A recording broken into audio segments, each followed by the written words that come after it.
بہت بڑا آفیسر, اپنے بچوں کو موبائل خرید کے دیا, آئی فون, بچوں کو گاڑیاں لے کے دی اس نے, سب کچھ کیا.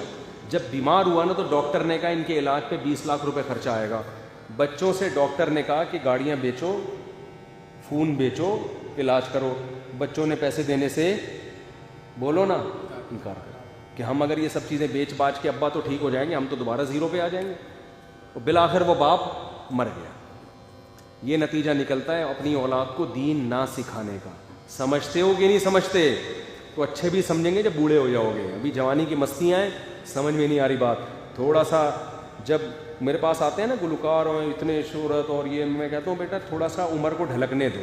جنید جمشید کو کیسے ہدایت ملی ہے, جنید جمشید کا واقعہ میں نے خود سنا. اس کی جب وہ زندہ تھا اس نے بتایا کہ میں ایک شو میں گیا جس میں نے بھی اسٹیج پہ گانا گانا تھا. جب میں گیا تو مجھ سے پہلے ایک گلوکار جو ذرا ایجڈ ہو گیا تھا وہ گانا گا رہا تھا. تو لوگوں نے کہا میرے سامنے کہ ابے اس بڈھے کو ہٹاؤ یار, حالانکہ وہ بھی اپنے دور کا فیمس گلوکار تھا, سنگر تھا. تو لوگوں نے کہا اس بڈھے کو ہٹاؤ, آواز ہی نہیں نکل رہی ہے, جنید کو بھیجو.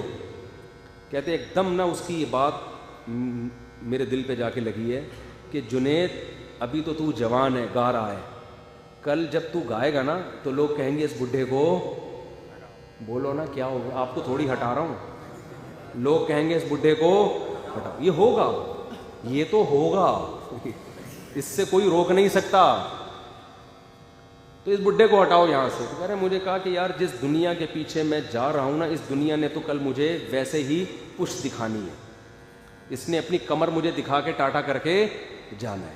جن گرل فرینڈ پر آپ مر رہے ہو نا, جیسے ہی مرو گے 2-4 بیانات آئیں گے, اس کے بعد کوئی اور بوائے فرینڈ ہوگا, کوئی اور بوائے فرینڈ ہوگا, پھر یہ مرے گی یا وہ مرے گا.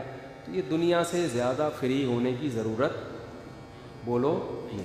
آخرت ہے, اللہ ہے بھائی, اللہ کے پاس, اللہ سے تعلق انسان قائم رکھے, مزے ہی مزے, مر جائے ٹھیک ہے. میں لوگوں سے کہتا ہوں بھائی اگر مجھے یقین ہے نا کہ ابھی میں مر گیا تو اللہ مجھ سے خوش ہے, میری کسی خطا پہ عذاب نہیں ہوگا, معاف کر دے گا اللہ تعالیٰ, تو میں سمجھتا ہوں میرے لیے اس سے اچھا موت کا وقت نہیں ہے. میں فوراً کہوں گا اللہ ابھی مار دے مجھے, ہمیں پتہ نہیں ہے, پتہ نہیں آگے جا کے ہوگا کیا. اس لیے ہم اللہ سے مہلت مانگتے ہیں کہ اللہ ہمیں سدھرنے کا ٹائم دے دے, ہم صحیح ہو جائیں.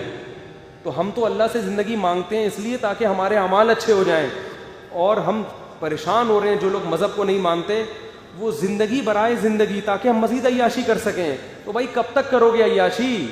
ایک دن آئے گا یہ تمہیں قبر میں اتارے گی یہ. اور ہندوؤں کے یہاں تو جلایا جاتا ہے, وہ تو اور بھیانک والا منظر ہوتا ہے. بڑے بڑے اداکار جو ناچا کرتے تھے ایسے ہینڈسم, آگ میں آپ ان کو اپنے ہاتھوں سے جلا, وہ تو اور زیادہ عبرت ہونی چاہیے.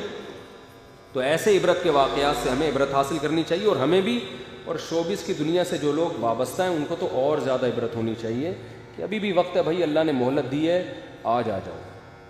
آج کل 3-4 دن پرانی بات ہے, مجھے ایک نوجوان ملے, وہ کرکٹ کے بڑے سلیکشن ہونے والی تھی, سلیکشن ہونے کا ٹائم تھا, عیاش بھی تھے کافی, پر راتوں کو دیر سے گھر آنا, نہ نماز کا پتہ نہ روزے کا پتہ. حضرت حکیم اختر صاحب کے بیٹے بھی ہیں, خلیفہ بھی ہیں, ان کے کہیں بیان سننا شروع کر دیا. اچھا اسٹائلش بال رکھے ہوئے تھے, داڑھی واڑی تو تھی نہیں, نماز روزے کا پتہ نہیں تھا, بس قومی ٹیم میں جانے کا کہ میں بڑا وہ بنوں گا کھلاڑی. کسی کو ایکٹر بننے کا ہوتا ہے, کسی کو کھلاڑی بننے کا ہوتا ہے. ان کے بیانات سننا شروع کی, اللہ نے تبدیل کر دیا. میں ان سے ملا تو ان کے گھر والے کہہ رہے تھے یار یہ لڑکا ہمارے قابو میں ہی نہیں تھا اور یہ کیا بن گیا ہے.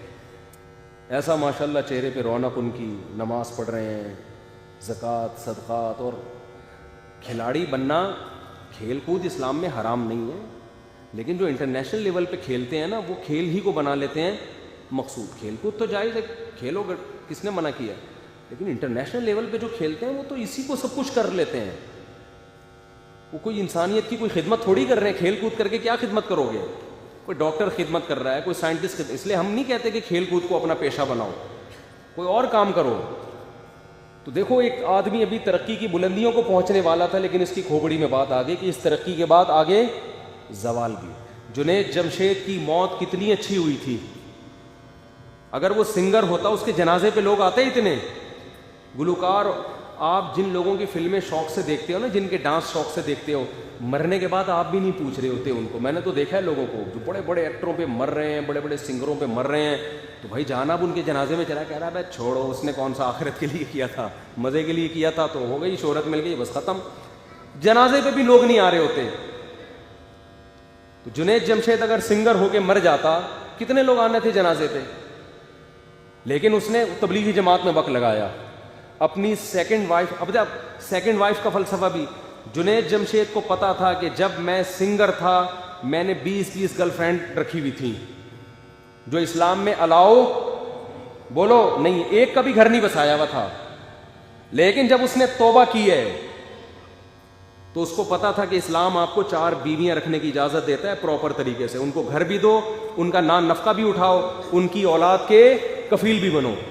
اور رپورٹ یہ ہے کہ جنید جمشید کی 4 بیویاں تھیں. وہ انتقال کے بعد مختلف سامنے آتی رہیں. بہت سے لوگ پکڑے جاتے ہیں مرنے کے بعد, ٹھیک ہے.